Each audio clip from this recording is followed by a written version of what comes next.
नमस्कार, मैं दिव्या श्रीवास्तव। आप देख रहे हैं सेवापथ न्यूज। आइए बढ़ते आज की खबर की ओर।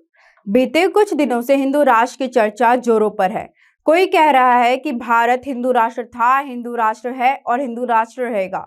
कोई हिंदुस्तान को हिंदू राष्ट्र बनाने के लिए यज्ञ कर रहा है। वहीं कुछ लोग इसे पूरे अभियान पर सवाल उठा रहे हैं। उनका कहना है कि देश संविधान से चलेगा।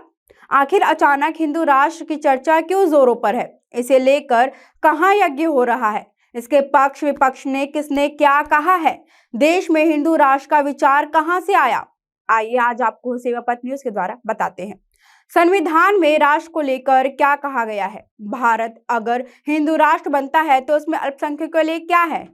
आइए जानते हैं। हिंदू राष्ट्र की चर्चा क्यों जोरों पर है? बागेश्वर धाम के कथावाचक धीरेन्द्र शास्त्री नागपुर में अंधविश्वास फैलाने के आरोप लगने पर चर्चा में आए।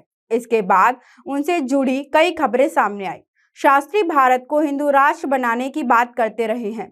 अब उन्होंने बागेश्वर धाम में इसके लिए यज्ञ शुरू किया है। ये यज्ञ 7 दिन चलेगा। धीरेन्द्र शास्त्री के इस आयोजन में कई राजनीतिक हस्तियां पहुंच चुकी हैं। यज्ञ शुरू होने से पहले मध्य प्रदेश के पूर्व मुख्यमंत्री कमलनाथ बागेश्वर धाम पहुंचे। इसके बाद भाजपा सांसद मनोज तिवारी भी वहां पहुंचे। प्रदेश अध्यक्ष विष्णुदत्त शर्मा भी बागेश्वर धाम पहुंचे। ये सिलसिला यही नहीं रुका। गुरुवार को शिवराज सरकार के मंत्री भूपेंद्र सिंह ने भी बागेश्वर धाम पहुंचकर हाजिरी लगाई। तो क्या सभी नेताओं ने हिंदू राष्ट्र के लिए हो रहे यज्ञ का समर्थन किया है? आइए आपको बताते हैं। यज्ञ के ऐलान से पहले बागेश्वर धाम पहुंचे कांग्रेस नेता कमलनाथ ने बागेश्वर धाम में तो आस्था जताई, पर हिंदू राष्ट्र के लिए हो रहे यज्ञ से कमलनाथ और कांग्रेस ने किनारा कर लिया। वहीं मंत्री भूपेंद्र सिंह ने यहां पहुंचकर कहा, हिंदुत्व का मतलब कोई जाति या धर्म नहीं होता है। भारत सभी जातियों और सभी धर्मों को लेकर आगे चलना चाहता है। सभी चाहते हैं कि देश में राम राज्य की स्थापना हो। उस आदर्श राम राज्य की कल्पना करना गलत नहीं है। वहीं सांसद मनोज तिवारी ने यहां पहुंचकर भजन गाकर समा बांधा।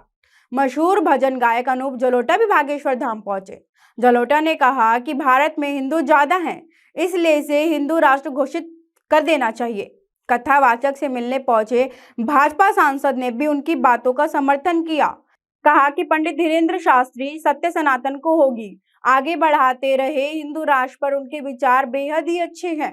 बागेश्वर धाम में चल रहे यज्ञ के साथ सियासी गलियारों में भी इसे लेकर बहस जारी है।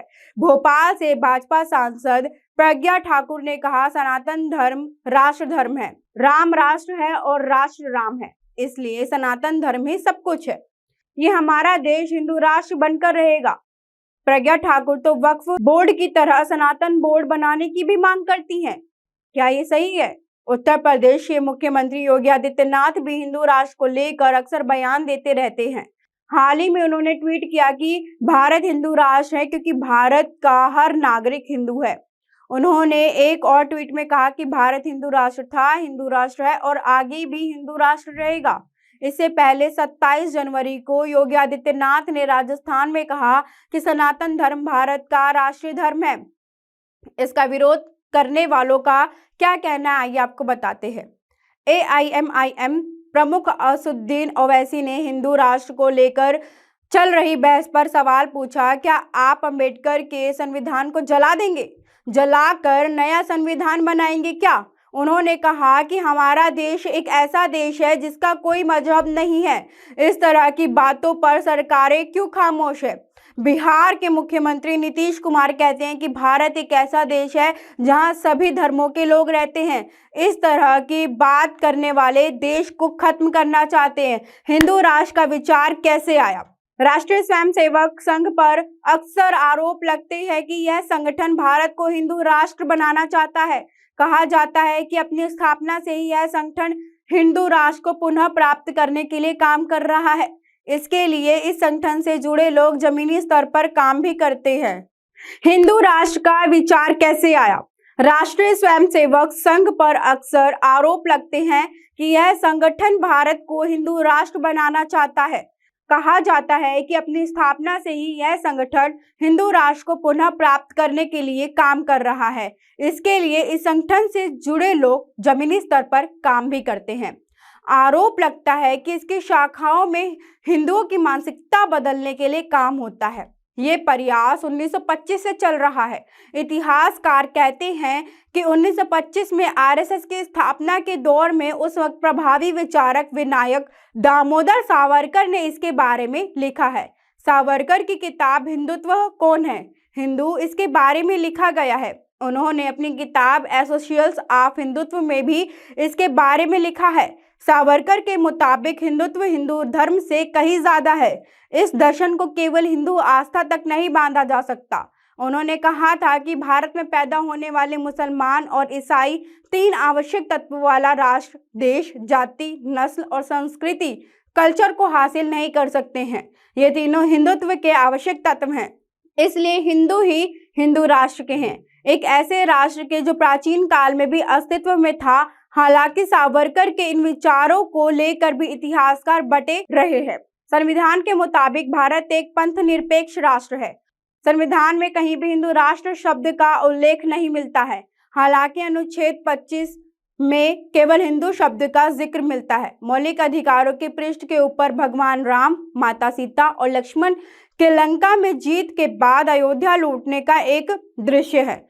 राजनीति के निर्देशक सिद्धांतों के पृष्ठ में कुरुक्षेत्र में कृष्ण द्वारा अर्जुन को गीता का ज्ञान देने का एक दृश्य है। इसके अलावा अशोक और विक्रमादित्य के दरबार के दृश्य भी हैं। 1976 में संविधान के 42वें संशोधन के माध्यम से संविधान की प्रस्तावना में पंथ निरपेक्ष शब्द को जोड़ा गया था। पंथ निरपेक्ष शब्द को आमतौर पर धर्म निरपेक्ष के रूप में भी समझा जाता है, जिसका मतलब होता है कि संविधान किसी भी धर्म या पंथ का समर्थन नहीं करता है। सुप्रीम कोर्ट ने अपने एक फैसले में कहा कि धर्मनिरपेक्षता संविधान का अभिन्न अंग है। भारत हिंदू राष्ट्र में अल्पसंख्यकों के लिए क्या जगह होगी? अक्सर हिंदू राष्ट्र की मांग करने वालों से सवाल किया जाता है कि हिंदू राष्ट्र में अल्पसंख्यकों के लिए क्या होगी। इसी का विस्तार करते हुए उत्तर प्रदेश के मुख्यमंत्री योगी आदित्यनाथ ने कहा कि हमें यह नहीं भूलना चाहिए कि हिंदू कोई मजहब या संप्रदाय नहीं है, यह एक सांस्कृतिक शब्दावली है जो हर नागरिक पर फिट बैठती है। बागेश्वर धाम के धीरेन्द्र शास्त्री से जब पूछा गया कि हिंदू राष्ट्र की मांग पाकिस्तान जैसी कट्टरता नहीं है, धीरेन्द्र शास्त्री ने जवाब दिया कि पाकिस्तान वाले भी हिंदू ही हैं। जैन और बौद्धों को लेकर सवाल पूछे जाने पर उन्होंने कहा कि जैन और बुद्ध भी हमारी आत्मा है। तो ऐसी ही खबर के साथ जुड़े रहने के लिए बने रहें सेवापथ न्यूज के साथ। मैं दिव्या श्रीवास्तव, धन्यवाद।